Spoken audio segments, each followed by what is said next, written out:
AP వ్యాప్తంగా RTC బస్సుల్లో మహిళలకు ఉచిత బస్సు ప్రయాణంపై ప్రభుత్వం మార్గదర్శకాలు విడుదల చేసింది. స్త్రీ శక్తి పేరిట ఈ నెల 15 నుంచి రాష్ట్ర వ్యాప్తంగా మహిళలకు ఉచిత బస్సు ప్రయాణం కల్పించాలని ప్రభుత్వం నిర్ణయించింది.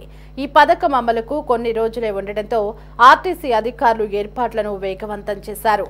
Palle Velugu, ultra Palle Velugu, city ordinary, metro express బస్సుల్లో ఉచితంగా ప్రయాణించే సౌకర్యం కల్పించారు.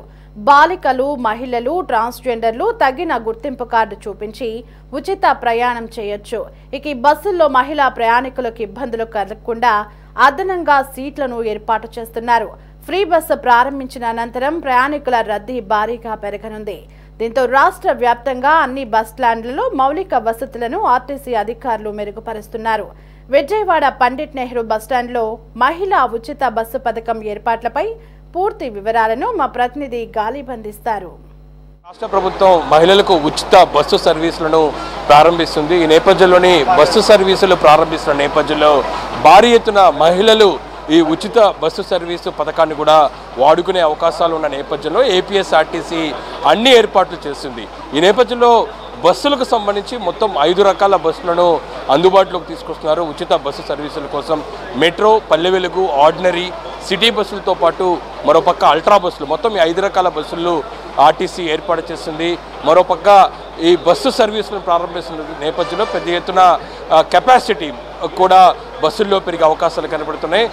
దాంతోపాటు ఆంధ్రప్రదేశ్ రాష్ట్ర వ్యాప్తంగా ఆర్టీసీ బస్టాండ్లో కూడా భారీ మొత్తంలోని ప్రజలు, దాంతోపాటు మహిళా ప్రయాణికులకు సంబంధించిన ఎక్కువగా కనబడే అవకాశం ఉన్న నేపథ్యంలోని అన్ని ఆర్టీసీ బస్టాండ్లో కూడా మౌలిక వసతులు కూడా అధికారులు ఏర్పాటు చేస్తున్నారు. ప్రస్తుతం మనం విజయవాడలోని పండిట్ జవహర్లాల్ నెహ్రూ బస్టాండ్ దగ్గర ఉన్నాం. బస్టాండ్ దగ్గర ఏర్పాట్లు మీకు వివరించే ప్రయత్నం చేస్తాను. ప్రధానంగా బస్సులోని పూర్తి స్థాయిలోని మౌలిక వసతుల కల్పనతో పాటు మరోపక్క మరుగుదొడ్లు, దాంతోపాటు ఇతర వసతులకు సంబంధించి అన్ని మరమ్మతులు కూడా ఇప్పటికే అధికార యంత్రాంగం చేపడుతున్న పరిస్థితి మనకి స్పష్టంగా కనబడుతుంది. దాంతోపాటు పెయింట్ వర్క్స్, చిన్నపాటి వర్క్స్ కూడా చేస్తున్నారు. ఎందుకంటే మనం స్పష్టంగా విజువల్స్లో మీకు చూపిస్తున్నాను.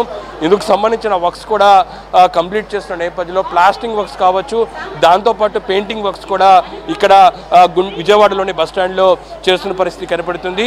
ఎందుకంటే ఈ నెల 15 నుంచి స్త్రీశక్తి పేరుతో రాష్ట్ర ప్రభుత్వం అమలు చేయబోతున్న మహిళా ఉచిత బస్సు సర్వీసుకు సంబంధించి పెద్ద ఎత్తున మహిళలు, దాంతోపాటు ప్రయాణికులు ఇటు బస్సులతో పాటు బస్టాండ్లు కూడా వచ్చే అవకాశాలు కనపడుతున్నాయి. క్రౌడ్ కూడా ఎక్కువగా వచ్చే అవకాశం ఉన్న నేపథ్యంలో ఖచ్చితంగా మహిళా ప్రయాణికుల కోసం ఎటువంటి అసౌకర్యాలు కలగకుండా అన్ని ఏర్పాట్లను కూడా అధికారులు చేస్తున్నారు. ఈ నేపథ్యంలోని 15 నుంచి ప్రారంభిస్తున్న మహిళా ఉచిత బస్సు సర్వీసులకు సంబంధించి ఎటువంటి ఏర్పాట్లు చేస్తున్నారని దానిపై మనతో పాడటానికి రీజనల్ మేనేజర్ గారు ఉన్నారు. ఆయన మాట్లాడి మరిన్ని విషయాలు తెలుసుకుందాం.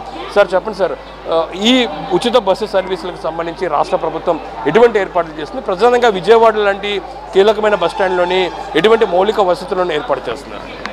ఆగస్టు 15 నుంచి మహిళలకు ఉచిత బస్సు పథకాన్ని ప్రభుత్వం అనౌన్స్ చేసిన దృష్ట్యా మహిళా ప్రయాణికులు ఎక్కువ మంది బస్టాండ్కు వచ్చేటువంటి అవకాశం ఉంది. వాళ్ళకి సరిపడేటువంటి సదుపాయాలు కల్పించడానికి బస్ స్టేషన్లో అనేక రకమైనటువంటి సదుపాయాలను మేము సిద్ధం చేస్తున్నాం. ముఖ్యంగా సీటింగ్ కెపాసిటీ పెంచడం జరిగింది. ఇప్పుడున్న సీట్లు కాకుండా 120 కొత్త సీట్లు అదనంగా వేయటం జరిగింది. అలాగే ఒక 100 ఫ్యాన్లు అదనంగా ఫిట్ చేయడం జరిగింది. అలాగే టాయిలెట్స్ అన్నీ కూడా ఉన్న వాటిని రెనోవేట్ చేసి వాటిని కొత్తగా చేయడం జరుగుతుంది. అలాగే ప్లాట్ఫామ్స్ అన్నిటిని కూడా రెనోవేషను, అలాగే పెయింటింగ్ వర్క్స్, ప్రయాణికులకు కావాల్సిన సకల సదుపాయాలు ఏర్పాటు చేయడానికి మేము సంసిద్ధం అవుతున్నాం. ఈ బస్సులోనే కాకుండా సిటీ బస్సుల్లోనూ కూడా ఎక్కువగా అవకాశాలు ఉంటాయి. అక్కడికి సంబంధించి ఏర్పాట్ల మీద ఎలాంటి ఫోకస్ పెట్టారు? సిటీ బస్సులో కూడా మనకి ఉచిత బస్సు ప్రయాణం ఉంది కాబట్టి సిటీ బస్ స్టాండ్లో కూడా మనకు పక్కనే ఉన్న సిటీ బస్ స్టాండ్లో కూడా మనం ఇన్ఫ్రాస్ట్రక్చరు ఇంప్రూవ్ చేయడం జరిగింది. అక్కడ కూడా అదనంగా సీట్లు వేయడం జరిగింది, ఫ్యాన్లు ఫిట్ చేయడం జరిగింది. అలాగే టాయిలెట్ ఫెసిలిటీస్ ఇంప్రూవ్ చేయడం జరిగింది. అలాగే పెయింటింగ్ వర్క్ కూడా జరుగుతుంది. ప్రయాణికులకు కావాల్సినటువంటి అన్ని సదుపాయాల్ని యుద్ధ ప్రాతిపదిక మీద మేము ఏర్పాటు చేస్తున్నాము. అంటే ఖచ్చితంగా ఇంకొన్ని సందేహాలు ఉన్నాయి ప్రయాణికులకు సంబంధించి. ప్రధానంగా విజయవాడ రీజనల్ నుంచి కూడా మనం ఎన్ని బస్సులు ఏర్పాటు చేస్తున్నామో వాళ్ళకి సంబంధించి ఖచ్చితంగా గుర్తింపు కార్డులు లాంటివి కూడా ఎలాంటి జారీ చేయబోతున్నారు? ప్రభుత్వం అనౌన్స్ చేసిన దాని ప్రకారం identity card, Andhra Pradesh identity card ఉన్న ప్రతి మహిళ ట్రావెల్ చేయడానికి అవకాశం ఉంది. దాని గురించి ఐడెంటిటీ కార్డుని ఐడెంటిఫికేషను, టికెట్ ఇష్యూ దాని మీద హెడ్ ఆఫీస్ వాళ్ళు ఐటీ డిపార్ట్మెంట్ వర్కౌట్ చేస్తుంది. దాని త్వరలోనే రేపు ఎల్లుండిలో దాని మీద మార్గదర్శకాలు వస్తాయి. జీరో ఫేర్ టికెట్ అంటున్నారు. జీరో ఫేర్ టికెట్కి సంబంధించి మీకు సిబ్బంది మీ పరిధిలో ఉన్న సిబ్బందికి ట్రైనింగ్ సెక్షన్స్ ఎలా జరుగుతున్నాయి, అవి ఎంతవరకు పూర్తి? సో జీరో టికెటింగ్ మీద డ్రైవర్స్కి, కండక్టర్స్కి, అలాగే కంట్రోలర్స్కి అందరికి కూడా ట్రైనింగ్ ఆల్రెడీ స్టార్ట్ అయింది. 13 తారీఖు లోపల మొత్తం సిబ్బంది మొత్తానికి జీరో టికెటింగ్ ఎలా ఇవ్వాలి, ఈ పోస్ట్ మిషన్స్ యూజ్ చేసి జీరో టికెటింగ్ ఇష్యూ చేసే విధానాన్ని ట్రైనింగ్ ఇస్తున్నాం. ఆల్మోస్ట్ 75% కంప్లీట్ అయిపోయింది. ఇంకా 25% ఒక 2-3 డేస్లో ట్రైనింగ్ కంప్లీట్ అయిపోతుంది. ఇది ఆర్ఎం గారు చెప్పినట్లుగా మనకి ప్రతి బస్ స్టాండ్లో కూడా ఇదే పరిస్థితి కనబడుతుంది. ప్రధానంగా మౌలిక వసతుల కల్పన, దాంతోపాటు సీటింగ్ కెపాసిటీ పెంచడం, వచ్చే మహిళలకు ఎక్కడా ఎటువంటి అసౌకర్యాలు కలగకుండా అన్ని ఏర్పాట్లను మాత్రం అధికార యంత్రాంగం చేస్తున్న పరిస్థితి కనబడుతుంది. ప్రస్తుతం మనం విజయవాడ బస్ స్టాండ్ మీకు స్పష్టంగా చూపించే ప్రయత్నం చేస్తాను. ఎప్పుడు ఎక్కువగా ఉండే క్రౌడ్ ఎక్కువగా ఉండే ప్రాంతంగా మనం చెప్పుకోవచ్చు. ఎందుకంటే విజయవాడ బస్ స్టాండ్ నుంచి సుదూర ప్రాంతాలకు ఇక్కడి నుంచి ఎక్కువగా వెళ్తారు. జనరల్గానే ఈ బస్ స్టాండ్లో ఎక్కువగా జనాలు, దాంతోపాటు ప్రయాణికుల సందడి ఉంటుంది. అయితే రాష్ట్ర ప్రభుత్వం చేపట్టబోతున్న ఉచిత బస్సు సర్వీసుల నేపథ్యంలో మరింతగా జనాలకు సంబంధించి తాకిడి ఎక్కువగా ఉండే అవకాశాలు కనబడుతున్నాయి. మహిళలకు సంబంధించి ఎక్కువగా ఉండే అవకాశాల నేపథ్యంలో ఖచ్చితంగా అన్ని ఏర్పాట్లు మాత్రం అధికార యంత్రాంగం చేస్తారని చెప్పుకోవచ్చు.